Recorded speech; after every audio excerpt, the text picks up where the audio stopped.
Nevladino udruženje Montenegro Robotik iz Podgorice pokreće inovativan program za mlade od 15 do 18 godina širom Crne Gore. Uz odobreni grant od 10.000 eura cilj projekta je osnaživanje mladih kroz edukativne radionice iz robotike, vještačke inteligencije, programiranja i drugih ITC oblasti. Naša gošća ovoga jutra je Vasilisa Potparić, saradnica u Montenegro Robotik. Dobro jutro. Dobro jutro. Jedan lijep projekat koji vjerujem da raduje sve mlade ljude koji imaju priliku da učestvuju u njemu. Pa koja je glavna motivacija iza projekta Robovizije? Zapravo, naša glavna motivacija za taj projekat je da proširimo taj znanje iz IT oblasti, jer zapravo to su buduće karijere te djece, da nauče na logičnom primjeru, da razvijaju to, da kažemo, apstraktno mišljenje, te da također upoznaju ljude koji također vole tu tehnologiju i zapravo da stvaramo mlade ljude koji znaju šta žele i kako, da kažemo, žele da tu svoju budućnost da zapravo prošire. S obzirom da će biti organizovane određene radionice i edukacije, pa na koji način će projekat u stvari doprinijeti edukaciji mladih ljudi? Koji je cilj njegov u stvari? Pa zapravo jeste da nauče oblasti koje ne uče u svakodnevnom obrazovanju, kao što, na primjer, 3D modeling za robote i tako dalje. To su zapravo te neke tehničke oblasti koje su veoma bitne, koje su zapravo, da kažemo, danas na svakodnevnica i kroz razne radionice koje su stvarno zanimljivog karaktera, također dosta i poučne. Djeca mogu da nauče to, da kažemo, logično apstraktno mišljenje o robotima, zapravo o tehnologiji, te kasnije da svoja, da kažemo, znanja koriste za buduće karijere i za buduće, da kažemo, te njihove pozive koje budu, da kažemo, bodrili, tako da stvarno to je jedan od najvećih ciljeva tog projekta. Koliko su u stvari te ideje vezane za robotiku sada aktuelne? Vidimo, ne postoji škola koja sada nema radionice robotike, tako da kažemo, negdje je bila Lego liga, sada robota u Podgorici. Mladi ljudi se sve više interesuju, a imaju sve više mogućnosti kao nikad prije, čini mi se. Pa jest, zapravo ta robotika je svuda oko nas i trenutno ima veliki broj takmičenja, veliki broj zapravo tih škola, da kažemo, tih naučnih organizacija koje se bave zapravo tom usko povezanom robotikom. I stvarno to je, da kažemo, jedna oblast koja je veoma zanimljiva, prije svega, da kažemo, dosta kompleksna, ali današnja djeca su zapravo u tome i zapravo sve to oni uče, da kažemo, od manjih nogu i onda zapravo kasnije i, da kažemo, poboljšavaju svoje znanja i idu dalje. U sklopu projekta postoji škola nauke. Da li su odabrani učesnici, putem kojih kriterijuma i kako izgleda jedna radionica ili jedan čas u školi nauke? Zapravo, ti učesnici su, da kažem, bio je otvoren poziv. Mogu da se prijavi ko hoće, da kažemo, sa sjevera Crne Gore ili širom Crne Gore. I zapravo, kad smo birali učesnike, nismo birali samo po znanju koji su prethodno, da kažemo, imali, po tim nekim njihovim prethodnim uspjesima, već smo birali po samoj motivaciji za učenje i, da kažem, sticanje tih novih, da kažemo, vještina.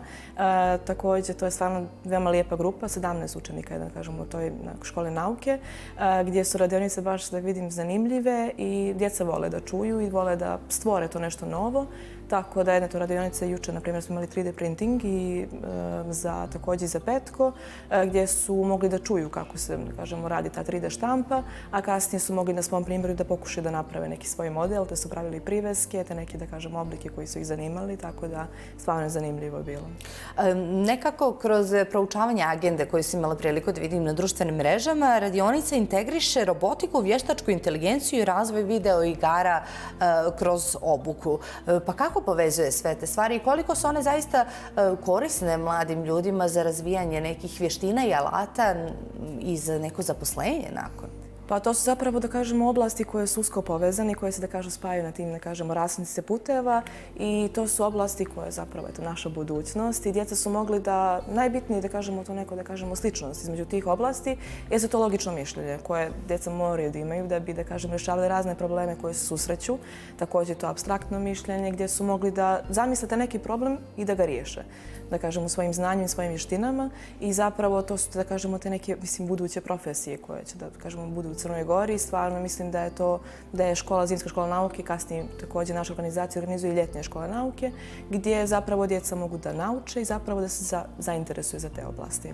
Koliko saradnju imate sa lokalnom zajednicom? Da li postoji podrška i od strane drugih institucija u ovom smjeru? Naravno, uvijek postoji, da kažemo, ta podrška i lokalne zajednice i drugih institucija. Također, tako da smo stvarno, da kažemo, zadovoljni kao sama organizacija i sam, da kažem, odziv na sve te naše, da kažemo, pozive, da li su to škole nauke, radionice, kampovi i tako dalje. Šta je to što, eto čuli smo ljetnja škola nauke u ovom semestru, šta je to što još imate u sklopu vašeg nevladinog udruženja, a šta je posebno atraktivno? Pa zapravo naše, da kažem, to nevladino udruženje već godinama ide na olimpijade, svetske olimpijade robotike. Ja sam također bila i polaznik 2025. godine u Panami, također pored tih kampova je zapravo naša mentorka, odnosno koordinatorka, osnivačica Nina Drakulić, upozna djecu koja, da kažemo, imaju tu, da kažemo, taj kliker za to takmičenje i kasnije zapravo i odu u svijet da pokažu ta svoje znanje, ta svoje, da kažemo, te svoje vještine koje su stekli. Tako da, eto, tu smo također, pored raznih tih, imamo i razne radionice gdje također djeca mogu da čuju zapravo o toj samoj robotici, o tom programiranju i stvarno, da kažemo, veoma zanimljivo i nama, kažemo, polaznicima bivšim i sadašnjim i tako dalje. Kada djeca obično mogu da počnu da se bave robotikom? Ja vidim u osnovnim školama robotika počinje od nekih najranijih razreda. Da, imali smo sad, na primjer, robotiku za najmlađe, to su, da kažemo, počeli također u školama i pošto je moja majka učiteljica, ove godine su imali najmlađih takmičara na jednom tih takmičara i mislim da ima 5 godina. Tako da ta, da kažemo, ta sama starosna doba gdje počinje ta robotika je stvarno dosta se spustila na dosta niži nivo od kad sam ja bila dijete, tako da danas djeca su dosta, da kažemo, zainteresovanija za te oblasti i prosto vuče ih ta neka, da kažemo, želja za znanjem i želja za pokazivanjem tih nekih vještina. A kako izgledaju, eto vi ste imali priliku da pođete na neko takmičenje izvan granica Crne Gore, kako izgledaju ta takmičenja? Pa vjerujte, ta takmičenja treba svi da dožive i to je neko iskustvo koje ćete uvijek imati, da kažemo, u sebi. Zapravo, kad vidite salu koja je ogromna, koju nema je ovdje u Crnoj Gori i vidite 180 timova, da kažemo, iz širom svijeta i svaki tim ima po 5 ili 7 takmičara. Znači, to je, da kažemo, jedan kao grad, što bi ja rekla, gdje su svi zainteresovani za robotiku, za samu tehnologiju, za same nauke i onda prosto možete da upoznate razne ljude, da vidite kako su njihove tehnike i da naučite nešto novo od njih, a naravno i steknete prijateljstva. Tako da, stvarno sam baš zahvalna na tom iskustvu koje sam imala ove godine. Da li ste i na tim takmičenjima primijetili dosta mladih ljudi? Jeste, sve, da kažemo, mlađih i mlađih i to su, da kažemo, prilike od 1. do 3. razreda. Ja sam stvarno maturante, sam bila među starijima, ali da, to je, da kažemo, ta neka kao starosna doba. U kojim zemljama je robotika najzastupljenija, tako da kažemo? Koje zemlje prednjače na tim svjetskim listama kada je riječ o takmičenjima? Obično kada vidimo onako negdje, kažemo, to je Japan, Kina, kada je riječ o matematici, a kada je riječ o robotici? Pa trenutno, što sam ja, da kažem, upućena, već dugo godina je Kazahstan prvak u, da kažemo, ovim takmičenjima. Pored znanja iz matematike, robotike i vještine imaju tu, da kažemo, tu neku, da kažem, taj timski rad i prosto tu neku dobru tehniku koja ih, da kažemo, i pomaže im u tim pobjedama, tako da Kazahstan je trenutno na prvi na rang listi. I za kraj, kako se svi zainteresovani mogu interesovati, prijaviti za sve aktivnosti koje organizujete? Naravno, imamo naš Instagram profil Montenegro Robotics, također mogu da nađu i na Google stranici gdje se objavljuju zapravo ti novi konkursi i otvoreni pozivi za kampove, tako da sve imamo informacije tamo, tako da šta treba, tu smo.